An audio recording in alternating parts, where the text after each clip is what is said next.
하나님 말씀 오셨습니다.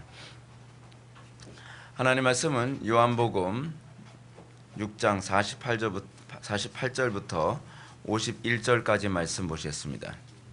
하나님 말씀은 요한복음 6장 48절부터 51절까지 말씀, 신약성경 제 성경으로는 154페이지입니다. 신약성경 154페이지 요한복음 6장 48절로 51절까지 말씀 찾으셨으면 잘 읽겠습니다. 내가 곧 생명의 떡이니라. 너희 조상들은 광야에서 만나를 먹었어도 죽었거니와 이는 하늘에서 내려오는 떡이니 사람으로 하여금 먹고 죽지 아니하게 하는 것이니라. 나는 하늘에서 내려온 살아있는 떡이니 사람이 이 떡을 먹으면 영생하리라. 내가 줄 떡은 곧 세상의 생명을 위한 내 살이니라 하시니라. 아멘.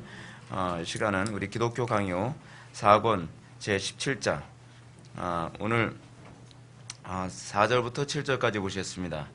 성찬의 인천인 약속과 신비, 이는 설명보다 느낌을 통해서 아는 것임이라고 하는 부분을 살펴보도록 하겠습니다.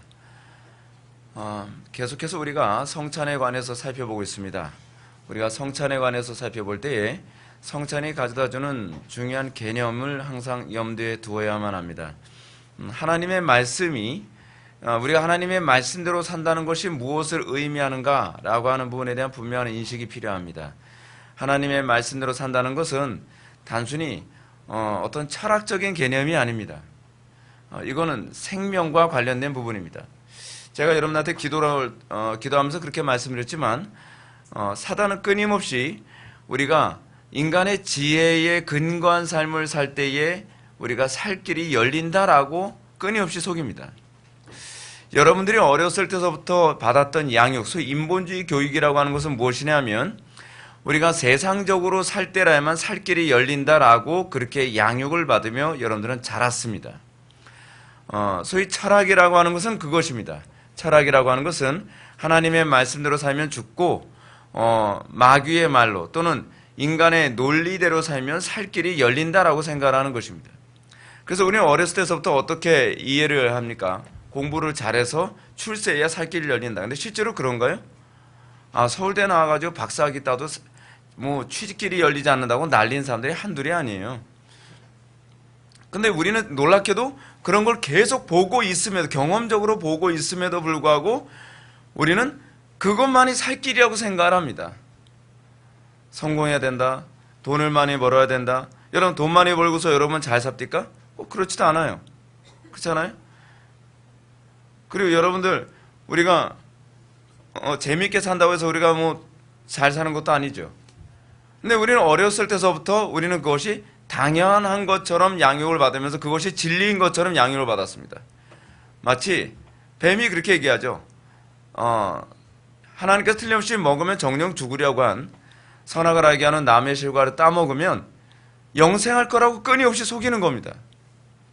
근데 우리는 인류 역사상 항상 사단의 그 속임수는 항상 아주 그 강력한 영향력을 끼쳤죠. 수많은 사람들이 선악을 알게 하는 남의 실과를 따먹으면 영생할 거라고 생각하는 거예요. 그리고 수많은 사람들이 그걸 따먹고 수많은 사람들이 지옥으로 떨어지고 삶이 파괴되어지고 그의 인생이 지옥이 되어버리고 맙니다. 하나님의 말씀, 여러분 사실은 오늘 본문에서 내가 곧 생명의 떡이라, 이것은 선악을 알게 하는 나무의 실과와 대조를 이루는 표현이거든요. 생명나무의 실과를 얘기하는 것입니다. 실제로 예수님은 예수님에 관해서 요한계시록 2장에서 뭐라고 말씀하고 있죠? 예수님이 바로 생명나무라고 얘기하고 있습니다. 소위 나를 먹어라 라고 하는 이 표현은 생명나무의 실과를 따먹을 때라야만 영생하리라 라는 그 표현이 이미 창세기에서 나온 것을 다시 복음서에서 우리들에게 이 성례로 또 설명해주고 있는 것입니다. 근데 우리는 소위 여러분 그러면 생명나무의 실과를 따먹는다는 것 개념과 그리고 생명의 떡이신 예수 그리스도를 우리가 양식으로 삼는다는 개념이 어떤 개념이죠? 그 말씀대로 산다는 개념이죠. 순종의 개념이에요, 사실은요. 그렇기 때문에 바울은 순종과 믿음을 동의어로 사용을 합니다. 믿음의 자리에다가 순종을 집어넣기도 하고요. 순종의 자리에다가 믿음을 집어넣기도 합니다. 그래서 여러분 구약에서도 어떻게 얘기합니까? 순종이 뭐보다 낫다? 제사보다 낫다라고 얘기합니다. 야고보서 동일한 개념으로 얘기합니다. 행함이 없는 믿음은 죽은 믿음이다 라고 얘기하고 있습니다. 소위 거기서 행함이라고 하는 것은 소위 행위를 얘기하는 개념이 아니라 순종을 얘기하는 개념이죠. 그러니까 믿음을 얘기하는 겁니다. 사실은요. 믿음을 그러니까 행함이라고 얘기하는 건데 그 행함이라고 하는 것은 순종을 얘기하는 거죠. 그렇죠? 여러분, 우리가 이 땅을 살아가면서 믿음이 무엇인가에 관해서 잘 이해를 해야만 합니다. 믿음이란 하나님의 말씀만이 우리의 하나님 말씀대로 사는 것만이 사는 거예요. 지금 오늘 본문에서 칼빈은 하나님의 말씀을 아는 것이 우리에게 생명이 된다고 얘기하고 있지 않습니다. 하나님 말씀대로 순종하되 철저히 순종하는 것만이 생명이 된다고 얘기하고 있습니다.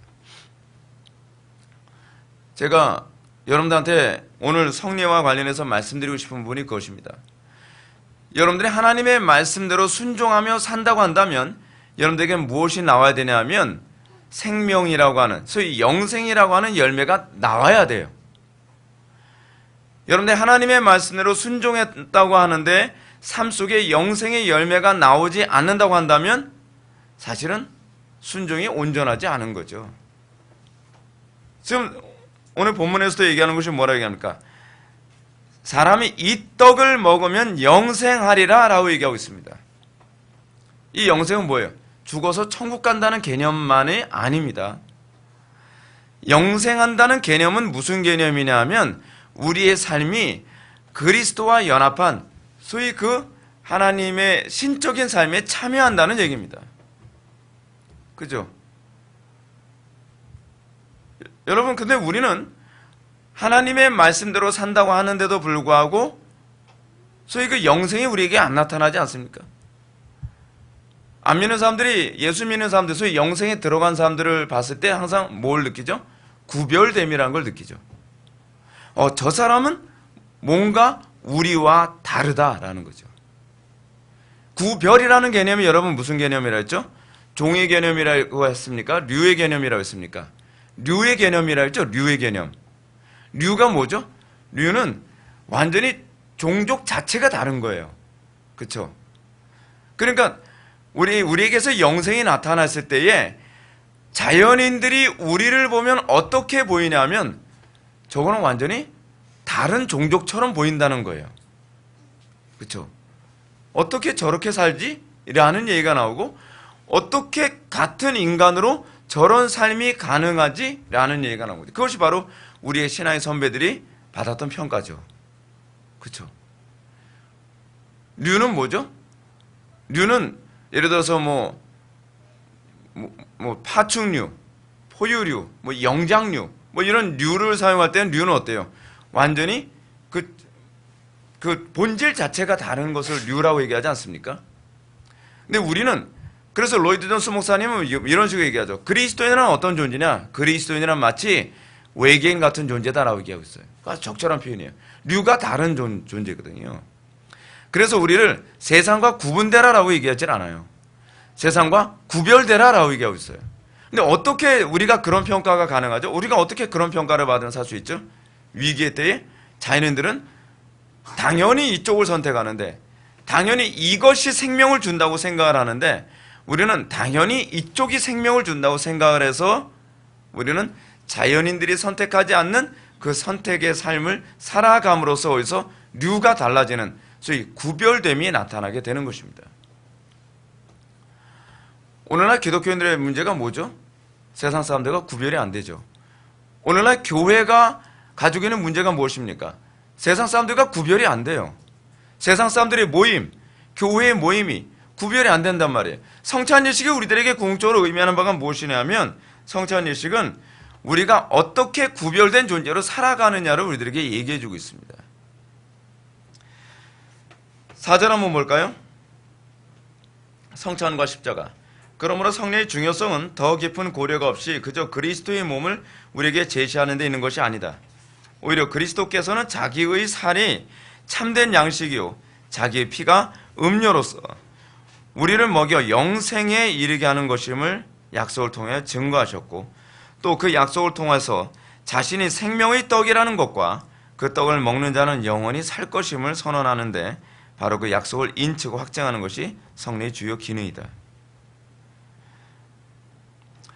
소위 성례의 기능이라고 하는 것은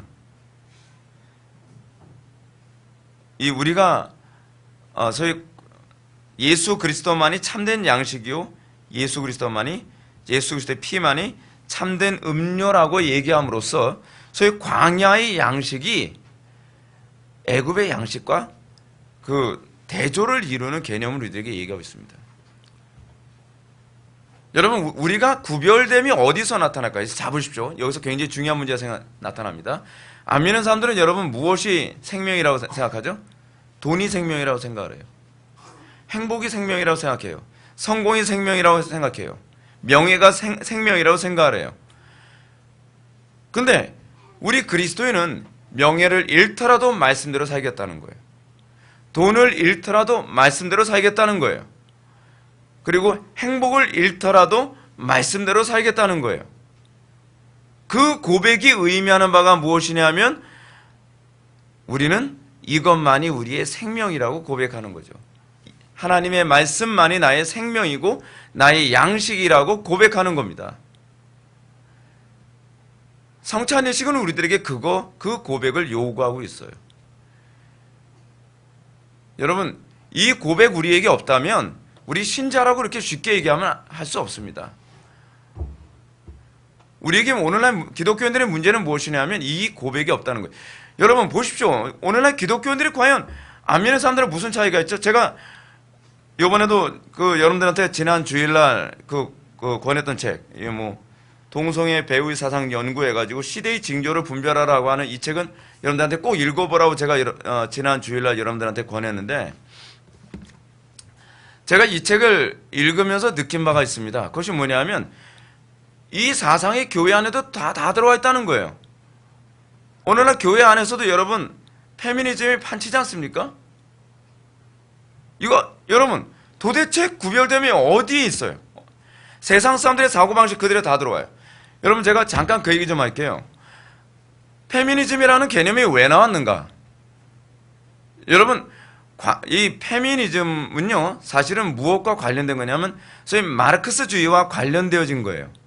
그러니까 마르크스주의의 변형형이 그러니까 이런 식이죠. 소위 공산주의가 프리즘을 딱 소위 마르크스주의라고 하는 프리즘을 딱 통과하고 나면 수많은 스펙트럼이 쫙 생깁니다.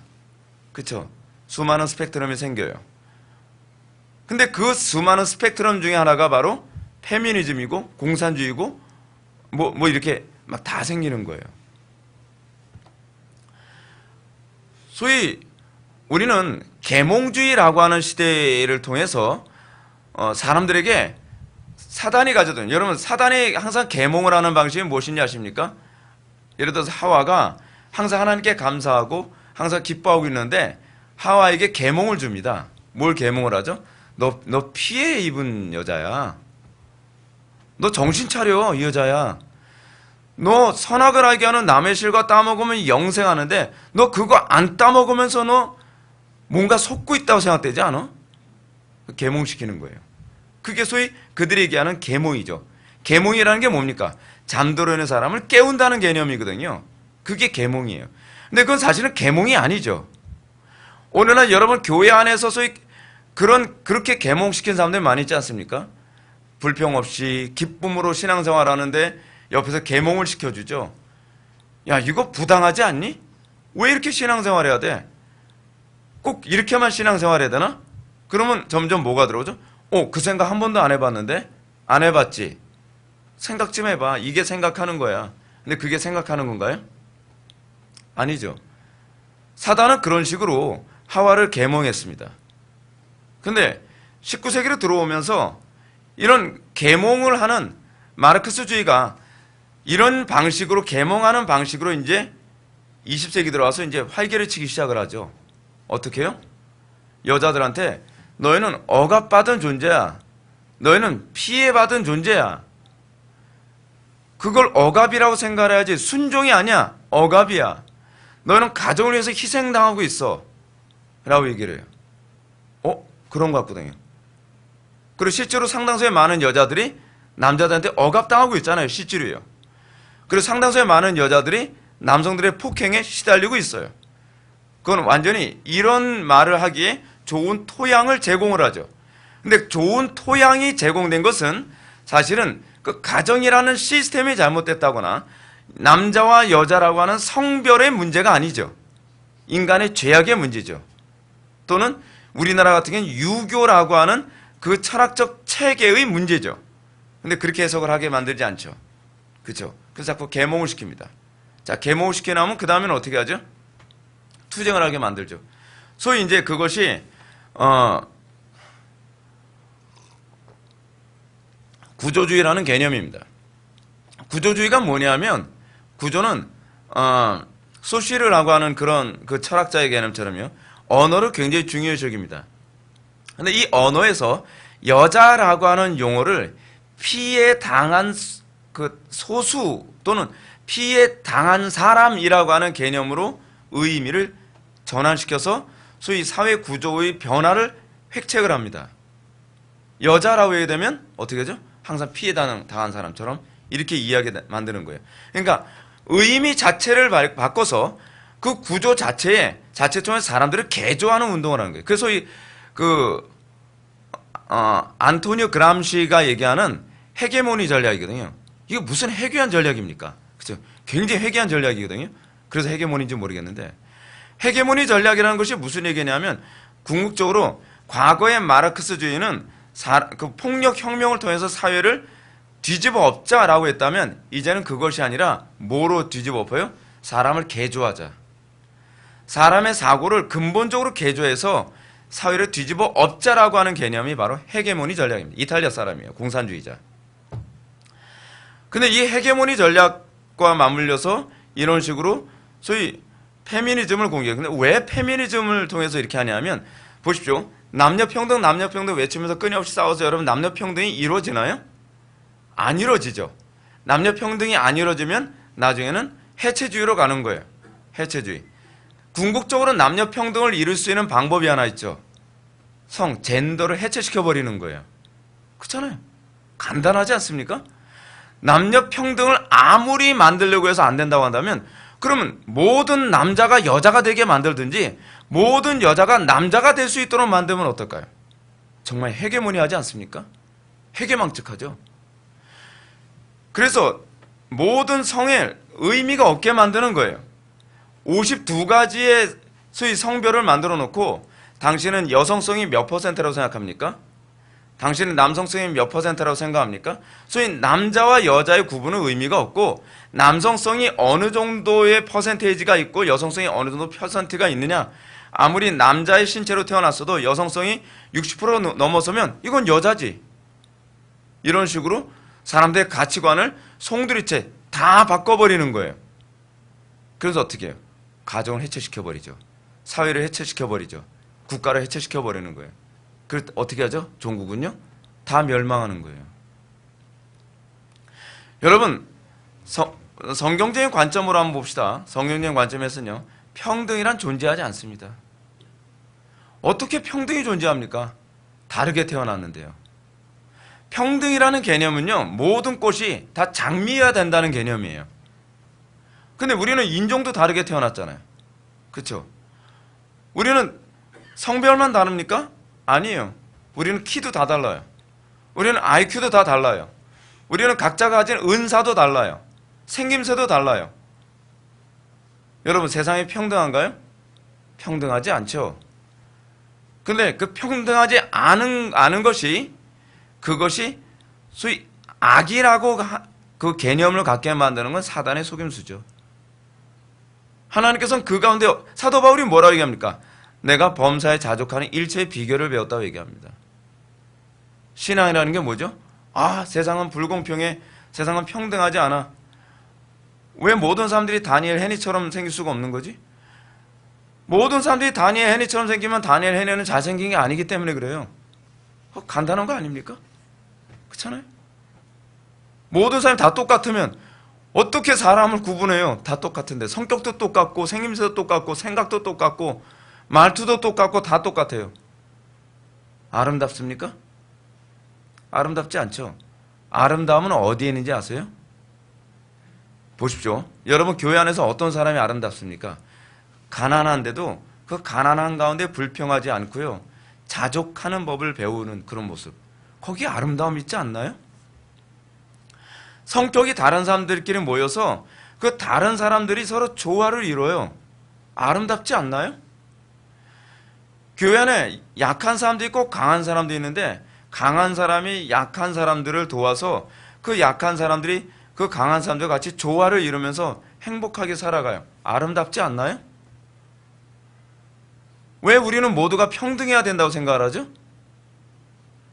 성경은 우리들에게 뭘 우선순위로 여기냐면 질서가 우선이고 그 다음에 평등이라고 얘기하죠. 자, 근데 여러분 잘 보십시오. 제가 여러분한테 무슨 얘기하려고 하다 이 얘기한지 여러분 기억나십니까? 교회 안에 들어왔다는 사람들이 이렇게 살아야 이것이 생명이라고 생각한다는 거예요. 그래서 오늘날 교회 안에서요, 페미니즘에 관해서 건드리면 어떤 교회는요, 난리와 함께 브루스를 쳐요. 난리도 아닌 거예요. 목사님 왜 여자를 비하합니까? 비하가 아니에요. 비하라고 듣게 만든 그 철학적인 구조가 그 머릿속에 들어간 게 문제란 말이에요. 여러분 그런 식으로 얘기하게 되면 여러분 열등감 안 가질 사람이 누가 있겠습니까? 그렇잖아요. 인생은 비교하면서 사는 것이 아니에요. 인생은요, 하나님 앞에서 나의 소명으로 살아가는 거예요. 난 무엇을 위해서 부름받았으며 나는 내가 있는 그 처지에서 나는 어떻게 살 것인가. 사도 바울이 뭐라고 얘기합니까? 모든 사람들이 다 손이겠느냐? 모든 사람이 다 입이겠느냐? 모든 사람이 다 눈이겠느냐? 그럴 수 없죠. 어떤 사람은 발의 역할을 하죠. 그러면서 사도 바울은 뭐라고 얘기합니까? 때로는 보이지 않는 그 지체가 더 요긴할 수도 있다라고 얘기합니다. 성경이 우리들에게 요구하는 개념, 여러분들이 신자라고 한다면 여러분들 속에 있어야 되는 것은 여러분들이 세상 사람들과 같이 사고하면서 그걸 생명이라고 여기지 말아야 된다는 거예요. 우리는 하나님의 말씀만이 생명이라고 생각을 해야 되는 것이죠. 주의 말씀이 여기 있었건데 우리가 어디로 가오리까? 요한복음 6장에 나오는 얘기 아닙니까? 너희도 가려느냐? 지금 여러분 이 요한복음 지금 우리가 6장을 보는데 수많은 무리들이 예수님이 오병이어 기적 일으킨 거 보면서 그것을 생명이라고 생각하면서 그 오병이어만 바라보면서 예수님을 따라다닌단 말이에요. 근데 예수님은 아니라는 거죠. 내가 이거 생명이라고 너희들한테 보여준 거 아니야. 너희들한테 성찬 예식한 걸 뿐이야. 오병이어 기적은 여러분 성찬 예식이거든요. 성찬 예식을 통해서 예수님께서 뜻하시는 바가 뭐예요? 내가 생명의 떡이다. 그래서 예수님이 생명이라는 걸 가르쳐줬는데 수많은 무리들이 기껏 성찬 예식하고서 뭐라 그래요? 내가 빵 먹으러 왔지 내가 당신의 말씀대로 살려고 왔습니까? 라고 해서 예수님 곁을 떠난단 말이에요. 정말 한심하지 않습니까? 기껏 성찬 예식하고 엉뚱한 짓 하고 돌아다녀요. 성찬 예식을 통해서 우리들에게 예수님께서 뭘 약속하고 계시죠? 예수님은요, 우리로 하여금 그리스도만이 생명이라는 것. 소위 여러분 성찬 예식 통해서 이 오병이어의 기적을 통해서 뭘 알게 돼요? 그들의 배고픔을 누가 제공해 주세요? 예수님이 제공해 주셨죠. 소위 제공해 준 주체를 안 보고 그 제공받은 그 빵과 물고기만 바라보고 있는 것이 문제라는 거죠. 그 다음을 못 봐요. 그러니까 교회 안에 예수를 믿는다고 하는데 생각하는 방식이 세상 사람하고 자연인들하고 아무 차이가 없어요. 그걸 신자라고 어떻게 얘기해 줄 수 있냔 말이에요. 그렇잖아요. 여러분 예수 믿고 나서 우리들에게 예수 믿을 때 여러분들에게 가장 처음부터 요구하는 게 무엇입니까? 십자가의 죽음이에요. 과거에 삭개오가 나는 재물이 생명이라고 생각했는데 이제는 예수님의 말씀만이 생명입니다 고백하면서 그 사람이 회심하는 거잖아요.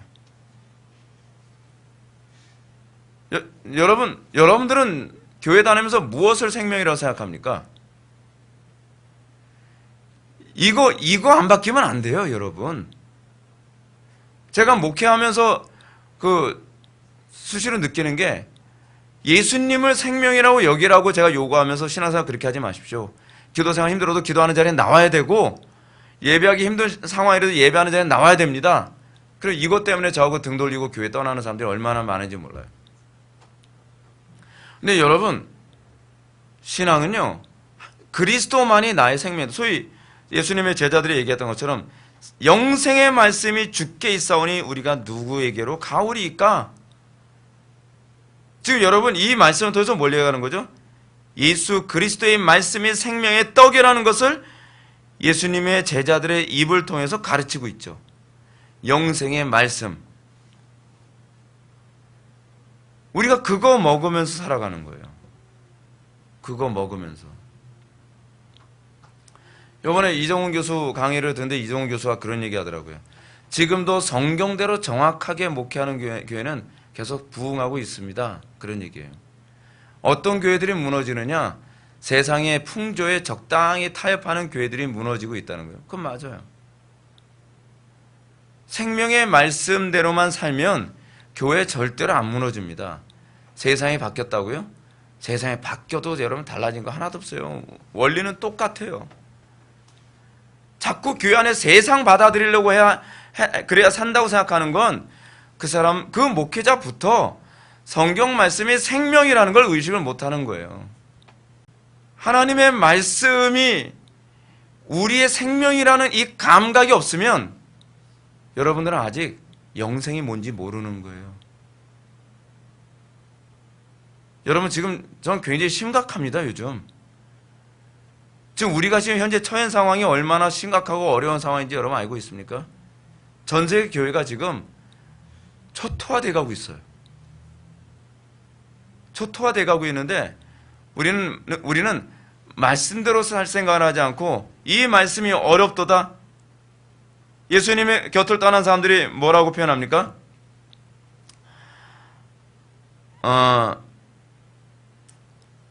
뭐라고 얘기했나요? 이 말씀은 어렵도다. 누가 들을 수 있겠느냐? 오늘날 많은 사람들이 교회를 그런 식으로 떠나고 오늘날 많은 사람들이 그런 식으로 진리에서 자꾸 이탈을 하죠.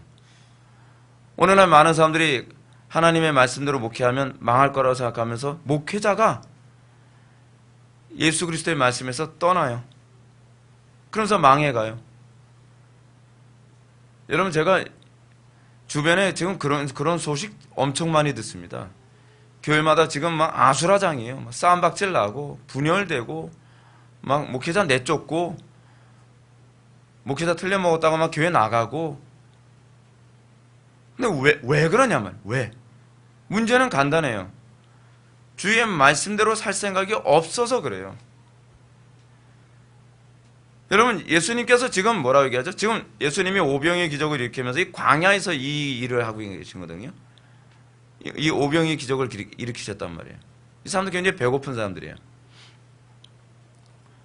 근데 예수님께서 여기서 오병이어의 기적을 통해서 뭘 보여주는 거죠? 그리스도를 통해서 나온 말씀만이 너희들에게 광야에서 살 수 있는 유일한 길이라는 걸 보여주시고 계신 것이거든요. 근데 이게 안 믿어지는 거예요. 말씀대로 살면 망할 것 같은 거예요. 누구처럼요? 하와처럼. 생명나무의 실과 따먹으면 영생한다고 말씀하셨는데 하나님을 신뢰를 못하는 거예요. 하나님을 신뢰를 못해요.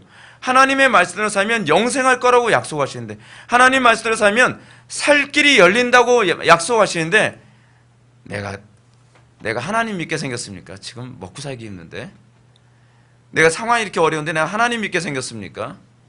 지금 그러고 살고 있단 말이에요. 지금 이게 죄가 아닌가요? 이거 심각한 거 아닌가요? 한국교회 문제는 그거예요. 하나님을 신뢰를 안 해요. 하나님 말씀대로 살면 망할 것 같다는 거예요. 여러분이 아담과 하와 시대로 딱 돌아가면 여러분들 선악과 안 따먹었을 것 같죠? 선악과라게 한 나무에서 이거예요. 아마 여러분들 쇼핑백 들고 가서 땄을지도 모릅니다. 여러분. 그죠? 다른 사람들 더 많이 따먹을까 봐. 쟁겨놓고 먹으려고. 까짓 거 죽을 거야. 그냥 배 터지게 먹고 죽자. 그렇잖아요. 우리는 그러면서 하와 엄청 저주 많이 하죠. 이 여자 때문에 내가 이 고생하면서 산다고. 제 생각에는 그래요. 제 생각에는. 여러분, 중생했다고 해서 우리가 자녀를 낳으면 자녀들이 중생하는 건 아니죠. 그렇기 때문에 저는요, 제가 생각하기에 아담과 하와가 범죄를 안 했어도 그 아담과 하와를 통해서 태어난 자녀들이 영생하는 생명으로 태어나는 건 아니라고 봐요. 그냥 원죄만 없이 태어난 것일 뿐이지. 그렇다고 한다면 그들도 결국 영생하는 소위 생명나무의 실과를 먹어야만 산다는 얘기예요. 그러니까 인류의 모든 사람들은 그리스도 없이 영생에 들어가는 법은 없다는 얘기예요. 비록 아담과 하와가 범죄를 안 했다 할지라도 아담과 하와 때문에 팔자가 거세진 게 아니에요. 여러분들이 아담과 하와가 선악을 알게 하는 나무의 실과를 안 먹고 생명나무의 실과를 먹었다 할지라도 여러분들은 그리스도를 믿어야만 구원을 받는다는 차원에서는 달라질 게 아무것도 없어요. 그건 똑같아요. 그건 분명하잖아요. 여러분, 제가 중생했다고 해서 제 자녀들이 다 중생하나요? 아니거든요. 단지 그 문제예요. 물론 그렇다고 해서 우리의 자녀들이 원죄를 가지고 태어나는 건 아니겠죠. 그 정도 차이일 뿐이죠. 그러니까 우리는 이런 부분에 대한 인식이 별로 없죠. 다 남 탓하죠. 하와 탓하죠. 하와 탓해요. 하와 탓할 필요 없어요. 여러분들 앞에 뱀이 낼름내름거리면서 여러분들 선악을 하게 하는 나무의 실과가 얼마나 맛있는데 이 안에 꿀 들어있어. 뭐 별얘기 다 하고 안 먹다 보장 못한단 말이에요. 여러분, 그러면 이 성찬 예식이 우리에게 궁극적으로 의미하는 바가 무엇인가? 5절 한번 봅시다. 믿음으로 그리스도께 참여함. 이 모든 것을 우리에게 적용시키는 일이 남아있다. 적용시키는 거. 여러분, 칼빈은요, 여러분들 칼빈의 기독교 강요를 잘 보시면 아시겠지만 칼빈은 신학적인 이론을 제고하는데 크게 관심이 없어요. 칼빈은 어떻게 사느냐에 관심이 많아요. 근데 흥미로운 게 뭔지 아세요? 이게 바울의 접근 방식이에요. 여러분, 바울이 굉장히 교리적일 거라고 생각하죠. 물론 바울은 굉장히 교리적인 건 사실이에요. 근데 바울의 모든 교리, 특히 로마서를 보게 되면 바울의 로마서가 8장까지는 교리를 쭉 나열하고 있는 것을 얘기하고 있습니다. 근데 9장과 10장과 11장을 가게 되면 어떤 적용을 하냐면 소위 유대인들의 구원에 관한 문제를 적용해서 해석을 해요. 그리고 12장 이후서부터 바울은 그 율법의 적용으로서 로마의 그리스도인들이 어떻게 거룩하게 살 것인가에 관한 실천적인 문제를 언급하고 있어요. 사도 바울도요, 그리스도인이 어떻게 사느냐에 주로 관심을 갖고 있지 교리를 얘기하고 어떤 이론을 얘기하는데 관심이 있는 사람들이 아니에요. 이론이 있어야, 이론적 체계가 있어야 일관성 있는 삶을 살기 때문에 이론을 얘기하는 것뿐이에요. 오늘날 기독교인들의 문제는 뭔지 아세요? 이론만 추구하든지 이론도 없이 삶만 추구하든지. 근데 두 개는 다 실패해요. 여러분, 우리가 거룩한 삶을 산다고 했을 때 거룩한 삶에 이론적 체계가 없는데 여러분들 어떻게 일관성 있게 거룩하게 살 수 있겠어요? 사람들 이런 얘기해요. 우리는 교리 싫어요. 왜 싫어하죠? 교리주의자들은 뭐 어쩌고저쩌고. 그럼 당신은 교리 없이 어떻게 사나요? 거룩하게 살면 되죠. 거룩하게 어떻게 해요? 거룩하게 어떻게 해요? 거룩하게 산다는 개념부터가 이미 교리적 체계가 시작되는 건데요. 왜요? 그럼 거룩이 뭐예요? 라고 질문했을 때 대답을 해야 되는 거거든요. 거룩하게 산다고 얘기한다면 나는 거룩이라는 단어에 대한 이 개념을 가지고 있다는 얘기거든요. 교리죠. 교리예요. 그 사람은 거룩인 것과 거룩이 아닌 것을 이미 구분하고 있다는 얘기예요. 그럼 이미 교리를 가지고 있죠. 그런데 자기가 교리를 가지고 있다는 걸 인식을 못해요. 왜죠? 그런 식으로 배워본 적이 없어서 그래요. 우리는 모든 행동에 일관성이라는 게 있습니다. 행동에 일관성이 있어요. 그 일관성이 여러분들이 가지고 있는 개념이고 하나의 체계예요. 여러분들이 어떤 그 나쁜 습관이 나오거나 어떤 삶을 살 때는요, 여러분들이 어렸을 때부터 배워온 일관적인 어떤 철학적 체계가 있어서 그렇게 나오는 거예요. 그 제가 여러분한테 그런 말씀 드리잖아요. 여러분들이 우리 교회에 왔으면 이젠 여러분들은 신학적으로 사고하는 방식을 배워야 된다고요. 여러분들이 이 사고가 안 바뀌면 여러분들은 끊임없이 철학적으로 사고를 해요. 그리스도인이 아니란 얘기예요. 쉽게 얘기해서요. 여러분들의 삶의 사고의 방식의 변화가 있었는지 철저히 점검해 봐야죠. 지금 칼빈이 여기서 성찬 예식이라고 하는 예식을 갖는 거에만 중요시 여기는 것이 아니에요. 왜 이 예식이 우리의 경건에 그토록 필요한가?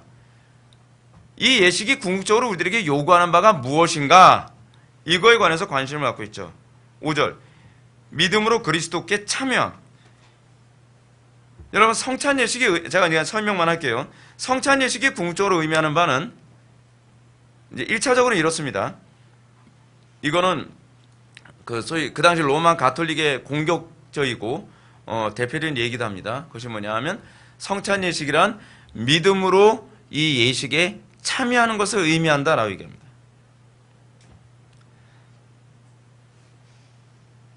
한번 볼까요? 두 번째 줄 맨 끝부분.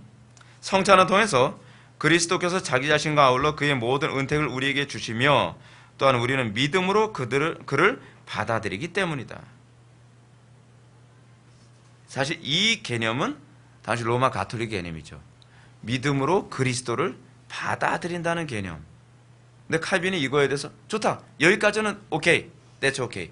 근데 문제는 뭐냐면 너무 피상적이야.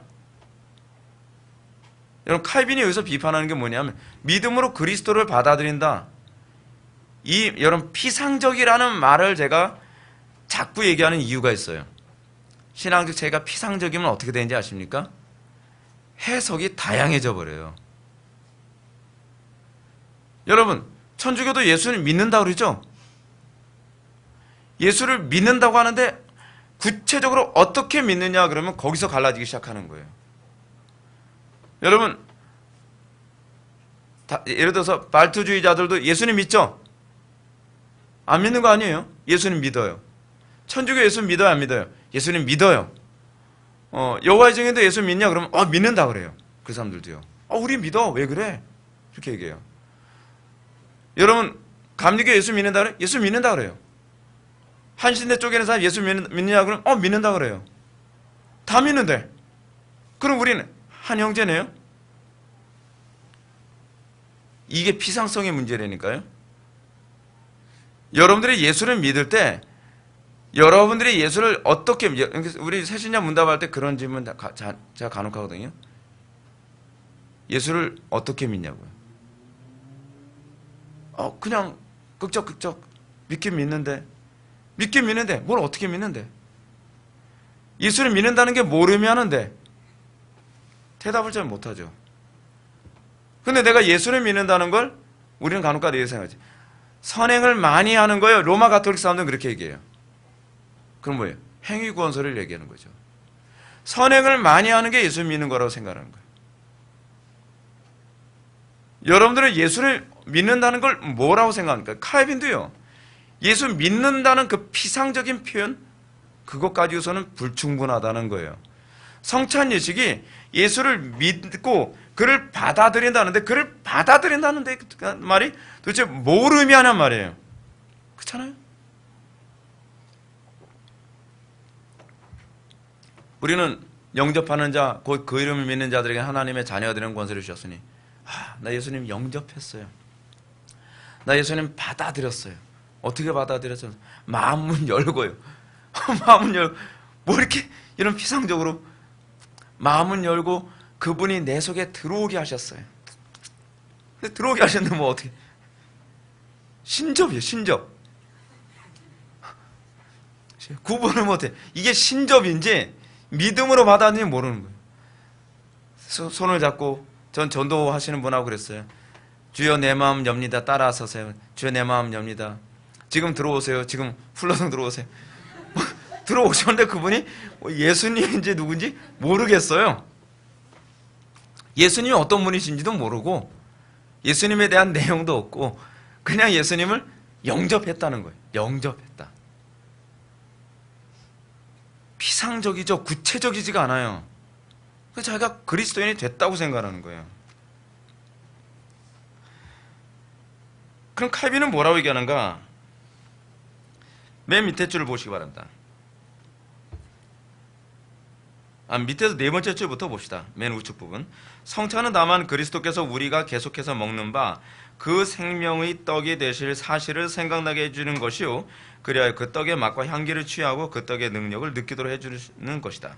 성찬은 그리스도께서 행하셨고 당하신 모든 것이 우리를 살리기 위해 된 것이며, 또한 그러한 살리시는 역사가 영원하다는 사실을 확신하게 해주며, 또한 성찬을 통해서 우리는 평생토록 끊임없이 영향을 공급받고 지탱하며 보존되는 것이다.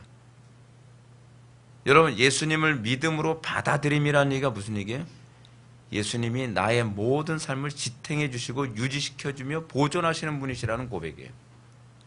마치 밥 안 먹고 우리가 지탱할 수 없잖아요. 우리가 양식 안 먹고 우리의 삶이 보존이 안 되잖아요. 왜 예수님이 내 살을 먹으라 라고 얘기했을까요? 여러분, 이 말 때문에 초대교회 당시에는 이 기독교인들이 사람 잡아먹는 사람들이라고 하는 루머가 퍼져서 핍박의 원인이 됐거든요. 그런데 이 말의 의미가 그런 의미가 아니죠. 예수님이 내 살을 먹어야 된다라고 하는 얘기는 무슨 얘기예요? 잘 보십시오. 우리가 이걸 문자적으로 한번 생각해 봅시다. 우리가 예수님의 살을 먹었다고 칩시다. 그 고기를 먹었어요. 끔찍하지만 그 얘기는 뭘 의미하죠? 이제는 내 피부와 내 육체의 영양소로 사실은 다 분포되어 있다는 표현이죠. 하나님의 말씀이 어떻게 돼야 된다는 것이죠? 하나님의 말씀이 지식에만 머물러서는 안 된다는 얘기예요. 하나님의 말씀이 우리의 삶의 원리고 우리의 삶을 지탱시키는 근거가 되는 거죠. 우리가 그 양식을 먹음으로써 우리의 근육과 피부와 우리의 몸 전체가 지탱하고 유지되어지잖아요. 여러분들 예수님 믿음으로써 여러분들에게 그걸 느끼나요? 여러분들 가정을 지탱하는 것은 무엇입니까? 그냥 솔직히 얘기해. 돈이죠, 돈. 여러분들 가정을 지탱하는 것이 무엇이죠? 여러분들 삶을, 하루하루의 삶을 지탱해 나가는 건 무엇이죠? 여러분들 직장 생활 또는 여러분들 사업, 여러분들의 인간관계, 여러분들 하루하루의 삶, 그걸 지탱해 나가게 하시는 근거가 무엇이죠? 예수님은 뭐라고 말씀하시죠? 내 살과 피여야 된다는 거죠. 그 내 살과 피라는 것을 예수님의 제자들이 뭐라고 얘기하죠? 영생의 말씀이라고 또 얘기해봤어요. 이게 요한복음 6장 68절에서 시몬 베드로가 한 소리 아닙니까? 주여, 영생의 말씀이 주께 있사오니 우리가 누구에게 가오리까? 예수님께서 이런 얘기 하십니다. 6장 51절 한번 다시 한번 봅시다. 내가 줄 떡은 그 세상의 생명을 위한 내 살이니라.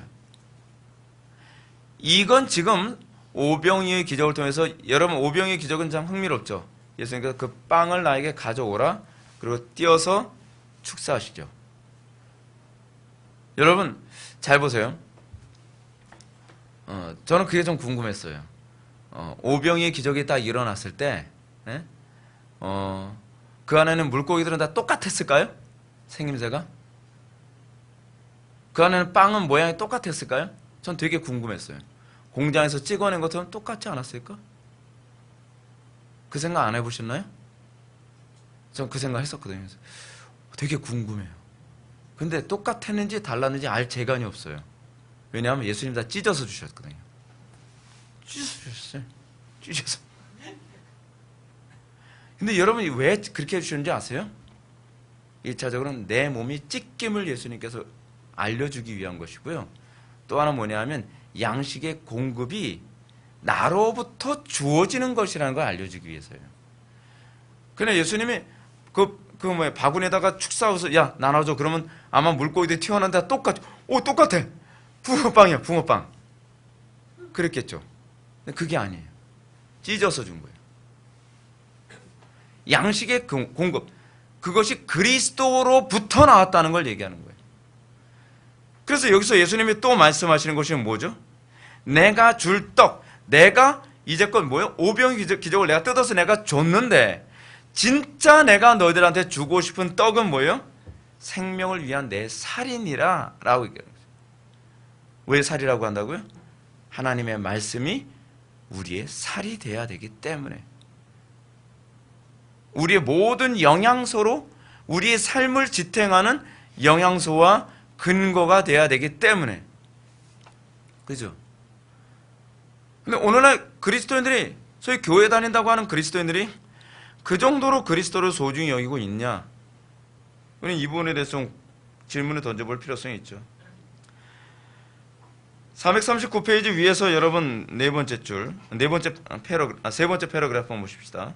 그러므로 그는 세상을 구속하기 위해 자신을 내어주사 십자가에 달리심으로 유일회적으로 그의 몸을 주셔서 떡이 되게 하신 것이며 뿐만 아니라 날마다 거듭거듭 자기 몸을 우리에게 떡으로 주시는 것이다. 곧 복음의 말씀으로 말미암아 십자가에 달리신 자기의 몸을 우리에게 주사 우리로 하여금 그의 몸에 참여하게 하심으로. 흥미로운 게 그거죠. 우리로 하여금 그의 몸에 참여하게 하시는 것. 그래서 그리스도를 소유함이라는 교리가 나오는 거예요. 그리스도가 나의 기업이라고 얘기하는 거예요. 우리가 그리스도를 얻음이라는 개념이 나오는 거죠. 궁극적으로 여러분, 우리는 그리스도의 능력, 그리스도의 지혜, 그리스도의 사랑, 그리스도의 인내, 그리스도의 거룩함, 그리스도의 그 모든 것을 내 것으로 만들도록 우리가 선택받은 존재라고 생각해야 돼요. 그게 교회예요. 근데 놀랍게도 우리가 세상에서 가장 지혜로운 것이 그리스도의 지혜인데 그리스도의 지혜를 얻는데 열망하지 않아요. 세상에서 가장 큰 능력이 그리스도의 능력인데 그리스도의 능력을 열망하지 않아요. 여러분, 저는 참 납득이 안 갑니다. 왜 우리는 그토록 풍요를 원하면서도 왜 그리스도 안에서의 풍요를 원치 않을까? 왜 우리는 그토록 지혜를 원하면서도 그리스도 안에서 지혜를 추구하려 하지 않을까? 왜 우리는 그토록 능력을 원하면서도 그리스도 안에서의 능력을 원하지 않을까? 다 세상적인 능력이죠. 여러분 지혜로워지고 싶지 않습니까? 우리는 속속들이 그리스도를 내 것으로 만들고 싶어야 되거든요. 근데 우리는 그리스도를 내 것으로 만드는 데 관심이 없죠. 의욕함. 제가 홈스쿨링과 관련된 책을 읽는데 그 책에서도 그런 얘기 하더라고요. 근데 이 얘기는 거기서만 나오는 얘기가 아니라 독서 방법론에 관한 책을 읽는데 거기서도 그런 얘기가 나와요. 사람들을 가르치는 데서 가장 어려운 것은 진리를 의욕하려 하지 않는 사람에게 지식을 의욕하려 하지 않은 사람에게 지식을 심어주는 게 가장 어렵다는 거예요. 지식은요 의무적으로 사실은 안 돼요. 오늘도 제가 아침에 독서를 아이들 초등학생 독서하는 법에 관한 책을 뭐죠? 초등 2학년 독서 능력이 대학 입시를 좌우한다인가 뭔가 비스무리한가 그런 거 있어요. 제목이 길어가지고 저의 짧은 머리는 잘 안 외워져요. 근데 그 책에서 보여드리면 이런 얘기가 나와요. 아이들이 독서를 하게 만들려면 독서를 할 때에 독서를 잘하게 만드는 방법은 자기가 관심을 갖는 책을 읽을 때의 이해력과 흡입력이 최고도에 달한다는 거죠. 자기가 정말 관심이 있어야 되거든요. 근데 제가 사실은 이런 책 읽으면서 저는 이해가 잘 되는 이유가 있어요. 저는 알고 싶어서 읽는 거거든요. 그러니까 저는 의무적으로 독서하는 사람들 보면 왜 독서를 저런 식으로 하는지 저는 이해를 못하겠어요. 정말 알고 싶고 정말 내 것으로 만들고 싶으면 그럼 나타나는 특징이 있어요. 거기서 똑같이 얘기해요. 그렇지 바로 그거지라고 제가 동의하게 되는데 뭐냐면 핵심을 보려고 해요. 핵심을. 그러니까 저도 이거 보면서 저는 주로 원리를 보거든요. 책 같은 거, 철학책이나 신학 서적 같은 거 읽을 때는 원리를 보려고 하지 암기하려고 들질 않아요. 그러면 다 읽고 나면 머릿속에 하나의 이 구조가 생겨요. 그 철학적 구조나 교리적 구조가. 그러면 이 구조가 생기면 자유자재로 응용이 가능하고 원리가 다 적용이 가능하니까요. 문제는 그거예요. 우리가 예수를 믿는다는 게 뭐로 하는 거죠? 그리스도를 끊임없이 의욕하는 거거든요. 이게 바로 성찬예식의 의미거든요. 먹기 싫다는 여성한테 어떻게 먹여요? 그렇잖아요. 일단은 먹고 싶어야 되잖아요. 식욕이 있어야 애가 밥을 많이 먹을 게 아니에요. 야, 키 커야 돼. 우리 애들한테 많이 먹이고 싶어도 입맛이 없다는데 어떻게 많이 먹이냔 말이에요. 그렇잖아요. 우리가 그리스도를 의욕함을 갖게 만드는 것이 성리의 역사거든요. 여러분, 제가 이것과 관련해서 여러분한테 이런 말씀 드리고 싶어요. 기도를 제가 많이 하라고 얘기하는 이유가 뭐냐면, 기도를 많이 할수록 그리스도를 의욕함이 훨씬 강해져요. 그리스도를 뜨겁게 사랑해야 돼요. 기도를 쥐꼬리만큼 하는 사람들, 그래도 그리스도를 뜨겁게 사랑한다는 말을 저는 절대로 믿질 않아요. 저는 속지 않습니다. 그거는 마치 뭐하고 똑같냐면, 배가 많이 부르는데 배고프다고 속이는 사람들하고 똑같아요. 육적으로 이미 가득한데, 내 유욕을 다 채우면서 살아가는데 어떻게 그리스도를 의욕하는데 강할 수 있냔 말이에요.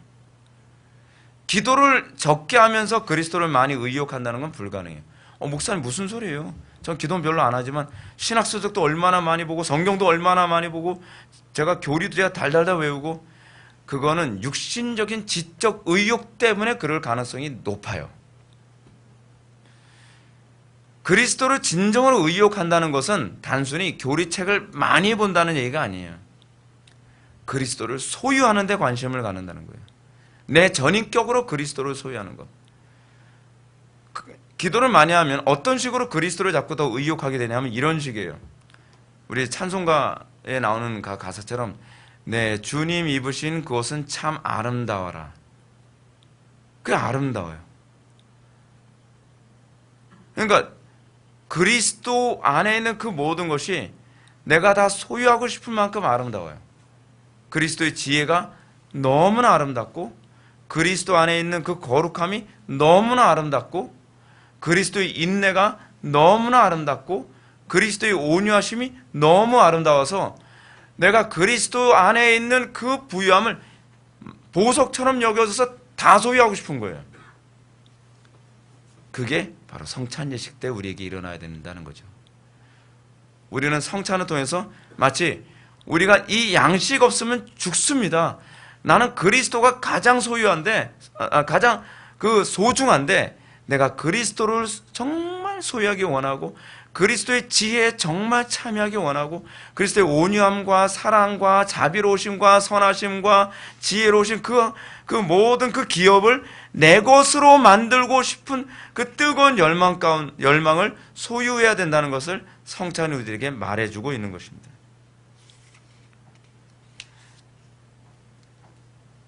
그래서 여러분 440페이지 맨 첫 번째 줄, 어떤 이들은 그리스도의 살을 먹고 그의 피를 마신다는 것을 한마디로 그리스도를 믿는 것으로 정의하기도 한다. 가톨릭 얘기하는 거거든요. 그러나 내가 보기에는 그리스도께서는 자기 살을 먹으라고 말씀하신 그 위대한 강론에서 무언가 좀 더 명확하고 좀 더 고귀한 것을 가르치고자 하는 의도를 가지셨던 것 같다. 그렇죠? 칼빈은 이렇게 모호하게 얘기하는 거 별로 좋아하진 않아요. 모호한 것은요, 적용이 모호해질 가능성이 농후해요. 그렇죠?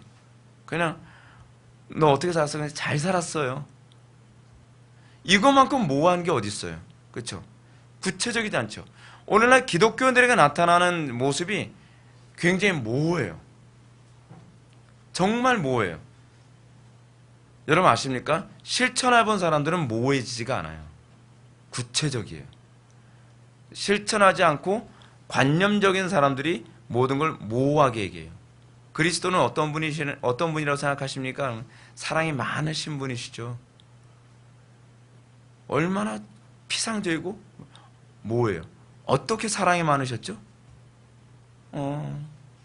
글쎄요, 좀 생각 좀 해봐야겠는데요. 이게 오늘날 기독교인들에게 많이 나타나는 모습이죠. 여기서 위에서 한 6번째 줄 볼까요? 그리하여 그리스도께서는 그러한 참여를 가리켜 먹는다와 마신다는 단어로 표현하신다. 아무도 우리가 그리스도께로부터 받는 그 생명이 그저 지식으로만 얻어지는 것을 생각하지 못하도록 하기 위하여, 그렇죠? 그리스도께로부터 받는 그 생명이 그저 지식으로만 얻어지는 것으로 생각하지 못하도록 하기 위하여 그렇게 하시는 것이다. 그리스도께로부터 받는 생명이 교리로만 얻어지는 게 아니에요. 어떻게 해서 얻는다는 거죠? 실천을 통해서. 다시 얘기해, 순종을 통해서 얻어진다는 거예요. 이거 행위권 얘기하는 거 아닙니다. 믿음이 무엇이냐를 명확하게 얘기하는 개념이에요. 칼빈이. 떡을 보는 것으로는 안 되고 반드시 먹어야만 몸의 양식이 공급되는 것처럼. 그렇죠? 여러분, 떡에 대해서 얘기 많이 들으면 배가 불러지나요? 떡의 종류에 대해서. 자, 오늘은 배가 고프시죠? 제가 떡의 종류에 대해서 개떡, 시루떡, 뭐 인절미, 절편, 뭐 어쩌고 얘기하면 배불러. 그만 얘기해요. 배불러 죽을 것 같아요. 그렇게 되나요? 오늘날 그리스도인에게서 나타나는 피상성이 이거예요. 진짜 저는 정말 속이 터질 것 같아요. 교리에 대해서 많이 배웠대요. 그 자기가 경건할 거라고 생각을 해요. 제가 교리책을 제가 몇 권을 떼는지 아세요? 몇 권을 떼는지는 저는 관심이 없어요. 제가요, 볼코프 책 다 읽었고요. 안토니 후쿠마 조직신학 다 읽었고요. 바빙크 책 다 읽었고요. 카이퍼 책 다 읽었고요.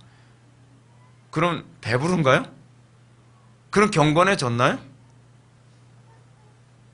많은 사람들이 착각을 해요. 제가 김민호 목사님 설교를요, 수천 편을 들었고요. 그럼 경건해진 건가요? 웃기는 얘기죠. 코미디 같은 얘기예요. 근데 사람들이 착각을 해요. 자기가 설교를 굉장히 많이 듣고 예배를 열심히 참석하고 모였으면 자기가 경건해졌을 거라고 생각을 해요. 마치 떡에 대한 얘기 많이 들으니까 배불러 죽을 것 같다는 얘기예요. 코미디도 아니고. 칼빈이 지금 그 얘기를 하고 있는 거예요. 제 얘기가 아니에요. 떡을 보는 것으로는 안 되고 반드시 먹어야만 몸에 양식이 공급되는 것처럼 영혼도 그리스도께 진정으로 깊이 참여하여야만 비로소 그의 능력으로 살리심을 받아 신령한 생명을 얻게 되는 것이다. 참여해야죠. 그 참여하는 게 뭐예요? 순종이죠. 그렇잖아요. 그래서 여러분 이것과 관련된 표현이 굉장히 많이 나와요. 대표적인 성경 구절 제가 한 구절 제가 가르쳐 드릴게요. 마태복음 7장 24절인데 누구든지 나의 이 말을 듣고 그것을 행하는 자는 자기의 집을 반석 위에 세우는 자요. 슬기로운 자라 라고 얘기합니다. 그러나 듣고 행하지 않는 자는 어떻게 해요? 모래 위에 집을 지은 사람 같다. 성경은 우리에게 듣고 행하는 것이 양식이 된다고 얘기하지 자꾸 하나 성경 구절만 사용하죠. 믿음은 들음에서 나며 들음은 예수 그리스도의 말씀으로 말미암느니라. 이 듣는 것만 귀만 크면 천국 간다고 생각하는 거예요. 근데 여러분 구약에서 보게 되면 사울의 문제가 무엇이었습니까? 행하지 않은 게 문제잖아요. 행하면 얘기하면 자꾸 무슨 행위 구원론자로 자꾸 몰아붙이려고 하죠. 근데 그의 행위가 제가 이게 별로 덕스럽지 않은 얘기인데 제가 배트맨을 봤는데요. 배트맨이 그 다크나이트인가 뭐 어디서 제가 비행기에서 심심해서 딱 봤는데 거기서 명언이 한마디 딱 나오더라고요. 배트맨이 그 어떤 여자를 딱 구출해줬어요. 사랑하는 애인이거든요. 딱 구출해줘서 딱 놔주고 멋있게 딱 나가려고 했더니 그 옥상에서 딱 뛰어내려고 했더니 잠깐만요. 근데 당신이 누구죠? 이 사람이 나 브루스 웨인이요. 얘기할 수 없잖아요. 그렇죠? 그러니까 이 배트맨이 딱 이렇게 얘기합니다. 생각이 그 사람을 규정하는 것이 아니라 행동이 그 사람을 규정하죠. 그래서 쫙 하면서 옥상에서 뛰어내려요. 그러니까 그 여자가 브루스 웨인. 여러분 굉장히 적절한 표현 아닌가요? 생각이 그 사람을 규정하는 것이 아니라 그 사람의 행동이 그 사람을 규정한다는 표현. 너무 명언에서 한 번에 외워지더라고요. 제가 그 워딩을 정확하게 기억하고 있는지 모르겠어요. 근데 내용은 그거예요. 저는 개인적으로 저도 그렇게 생각을 해요. 저는 브루스 웨인은 아니지만 저는 여러분들의 얼마나 많은 지식을 가지고 있느냐가 여러분들을 규정한다고 저는 생각하지 않습니다. 저는 여러분들의 행위가 여러분들이 그리스도를 얼마나 사랑하고 있는지, 그리고 그리스도를 진짜 신뢰하고 있는지, 그것이 여러분들을 규정한다고 생각을 하죠. 이 크리소스톰의 말을 한마디 좀 봅시다. 441페이지 마지막 패러그래프. 또한 크리소스톰 하게 되면 황금의 입이라고요. 굉장한 달변가 설교자였습니다. 크리소스톰도 다른 곳에서 그와 동일한 말을 하고 있다. 그리스도께서는 믿음으로만이 아니라 그의 살 자체로 우리를 그의 몸으로 만드신다. 이게 무슨 말인지 아시죠? 그리스도는 우리의 살 자체가 그리스도의 몸이 되길 원하는 거예요. 우리는 우리의 살이 그리스도의 몸에 되는데 관심이 없죠. 근데 성찬 예식은 우리의 살이 그리스도의 몸이 되는데 관심을 가지라고 메시지를 전달해주고 있는 것이죠. 이 말의 뜻은 그런 귀한 유익이 다른 것이 아니라 오직 믿음의 근원에서 얻어진다는 것이다. 그러나 그는 혹 누구라도 믿음이라는 말을 들을 때에 그것을 그저 머릿속의 생각의 문제로 여기는 일이 없도록 하기 위하여 그렇게 표현한 것이다. 그죠? 이게 사실은 제가 목회하면서 끊임없이 여러분들한테 말씀드리고 싶은 부분이기도 하죠. 7절 하나 이제 말씀 보고 마치겠습니다. 성찬의 신비는 인간의 말과 생각으로는 완전히 파악할 수 없음.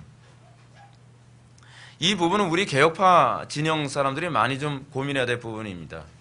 왜냐하면 제가 개혁파 진영에 있는 그 목사님들하고 얘기를 나누다가 소위 경험의 중요성, 그리고 체험의 중요성에 관한 부분을 얘기해야 되면 자꾸 저를 경험주의자로 자꾸 몰아가려고 하는 경향이 있어요. 그래서 나 경험주의자 아니다. 나는 경험이 중요하다고 얘기하는 것 뿐이다. 근데 제가 가만히 얘기 나누다 보면 경험주의와 경험의 중요성을 구분을 못하고 있는 것 같아요. 제가 보기에. 여러분, 신비의 영역은요, 언어로 표현하는데 한계가 있습니다. 그렇잖아요? 여러분, 은혜 받고 그 성령께서 주시는 그 엄청난 기쁨 안에 딱 들어간 게 교리로 다 표현이 되나요? 우리 개혁파 노선에는 목회자들하고 얘기 나눌 때, 제가요, 기도하는데 그 기쁨 은혜 가운데 들어왔어요. 이 사람 신비주의자 아니야?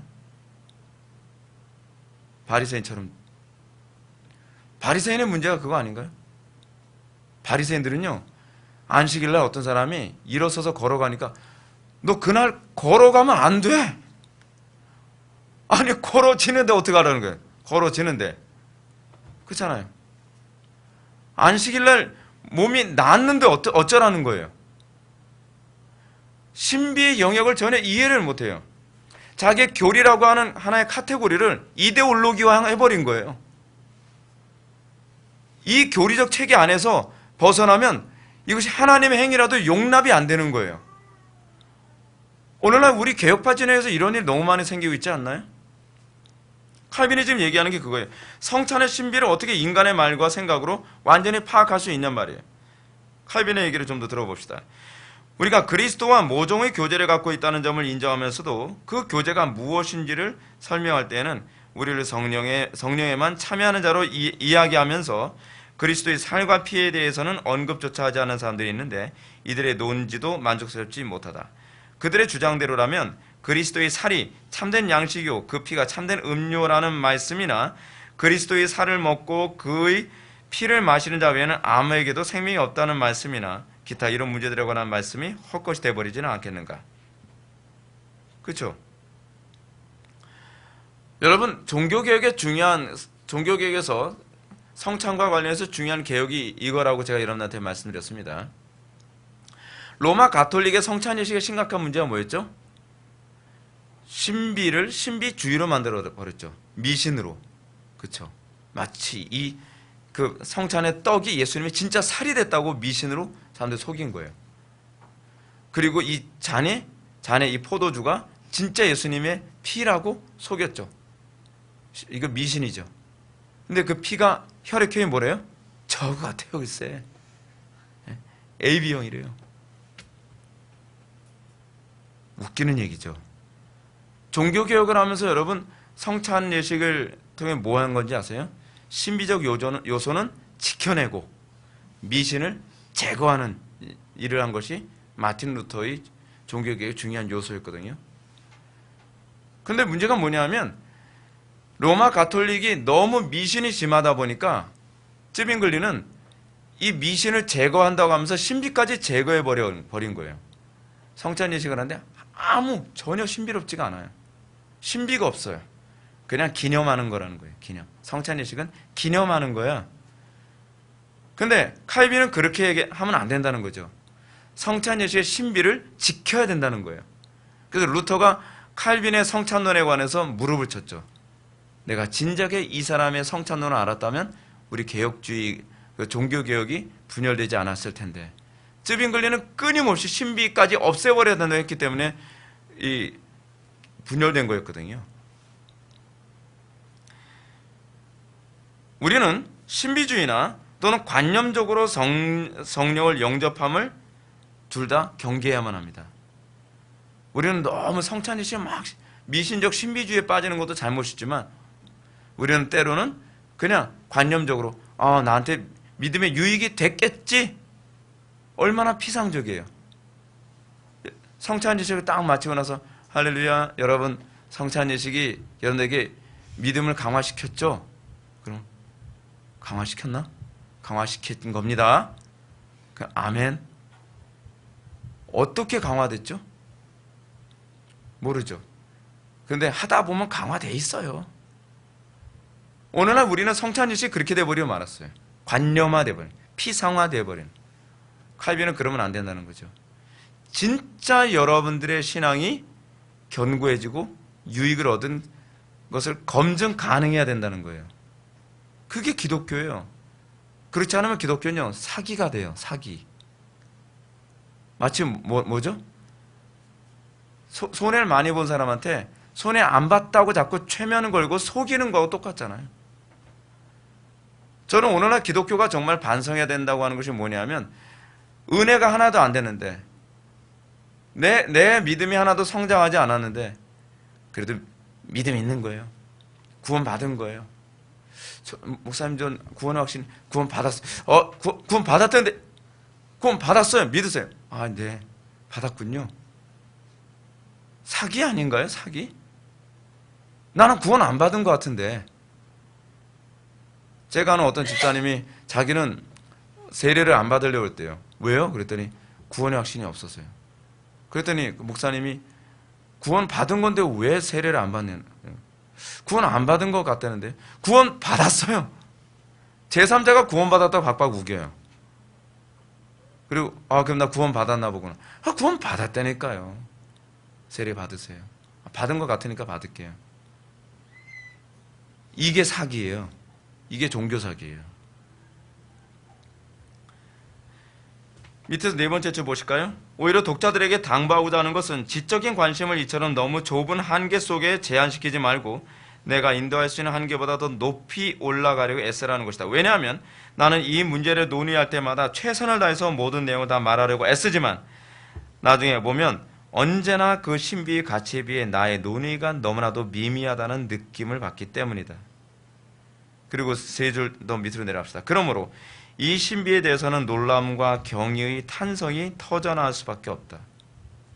우리는 성찬에 이 신비와 놀라움에 탄성을 가지는 것이 정상적입니다. 사랑하는 성도 여러분, 우리는 오늘 성찬 예식과 관련해서 우리가 말씀을 살펴봤습니다. 우리가 정말 관심을 가져야 되는 건 정말 그리스도의 말씀이 나에게 유일한 생명으로 여겨지느냐에 관한 문제입니다. 나의 하루하루의 삶을 지탱하게 만드는 것이 바로 하나님의 말씀인가? 하나님의 말씀이 내 삶의 구석 그리고 이 세포 하나하나를 그리스도의 것으로 다 세포가 구성되게 만들고 있느냐에 관해서 우리는 고민을 가져야만 합니다. 우리는 오늘날 기독교의 기준을 너무 하향 평준화하고 이것을 신앙이라고 또 우기고 있는, 그러면서도 그것이 당연하다고 생각하도록 사람들을 세뇌시키고 있는 시대에 우리가 살고 있습니다. 저는 우리 교회부터 개혁되어져서 점차 이 개혁이 전국적으로 확산되어지고 그래서 전 세계적으로 좀 확산됐으면 좋겠습니다. 이 칼빈이 우리들에게 가르치는 이 성리에 관한 문제입니다. 여러분들에게 이 놀라운 은혜가 머릿속에 관념으로만 머무르지 않고 여러분들의 일상의 삶 속에서 나타나서 여러분들의 삶을 보고 저 사람 보니까 기독교인이 맞구나 라고 하는 소위 구별됨이 나타나길 바랍니다. 마태복음 5장에 보면 이런 얘기 나오죠. 언덕 위의 산이 감추이지 못하리라. 그게 그리스도인이에요. 그리스도인은 소위 등잔을 펴서 등 아래 두지 아니하고 등 위에 두나니, 등경 위에 두나니, 여러분 그리스도인은요, 나 그리스도인인데요, 나 구원받았는데 떠들어야 저 사람 구원받았나 보다, 저 사람 예수쟁인가 보구나, 그렇게 하는 존재가 아니에요. 산 위의 동네 같아요. 산 위에 있는 동네 어떻죠? 멀리서 봐도 대번해 보여요. 등경 위에 있는 등은 그냥 누구든지 다 보여요. 왜냐하면 문 열고 들어가게 되면 그 빛 때문에 보이는 거니까요. 그게 그리스도인이라고 예수님이 마태복음 5장에서 얘기하고 계신 것이거든요. 근데 우리는 자꾸 이래요. 저 구원 받은 거예요. 저 구원 받았으면 좀 믿어주세요. 저 중생 했다니까요. 그렇게 해서 그리스도인이 되는 게 아니에요. 그냥 보여요. 저거 예수쟁이네. 교리를 몰라도 안 믿는 사람들이 저 사람 보니까 진짜 예수쟁이 같다라고 보여진단 말이에요. 그렇게 안 보인다고 한다면 여러분 좀 문제가 있죠. 내가 그리스도인이라고 다른 사람들한테 설득하려고 애쓰지 마십시오. 내가 중생했을 것이라고 남들에게 설득하려고 애쓰지 마세요. 여러분들이 중생했으면 산 위에 있는 동네 같아요. 등경 위에 있는 등잔 같아서 누가 보더라도 저 사람은 그리스도인으로 보일 수밖에 없어요. 공동체 안에서도 그렇고요. 왜요? 우리의 세포 하나하나가 이미 그리스도와 연합을 한 상태이기 때문에 그렇습니다. 여러분들에게 이 놀라운 은혜, 이 놀라운 신비가 항상 여러분들 삶 속에서 선명하게 나타나는, 눈에 똑똑히 보이는 크리스찬, 비저블 세인츠가 되기를 주님의 이름으로 축원합니다. 기도하시겠습니다. 사랑이 많으신 하나님 아버지, 우리가 성찬 예식을 통하여서 우리가 그리스도를 양식으로 삼고 내 삶 전체가 그리스도를 소유하여 나의 모든 세포 하나하나가 다 그리스도와 한 몸을 이루는 데 관심을 갖도록 우리들에게 가르치고 있음을 다시 한번 깨닫게 해주심을 감사드립니다. 우리에게 이 목표성이 항상 있게 해주시고 우리가 그리스도와 더욱더 한 몸을 이루는데 우리가 의욕이 가득하게 하여 주옵소서. 예수님의 거룩하신 이름으로 기도드립나이다. 아멘.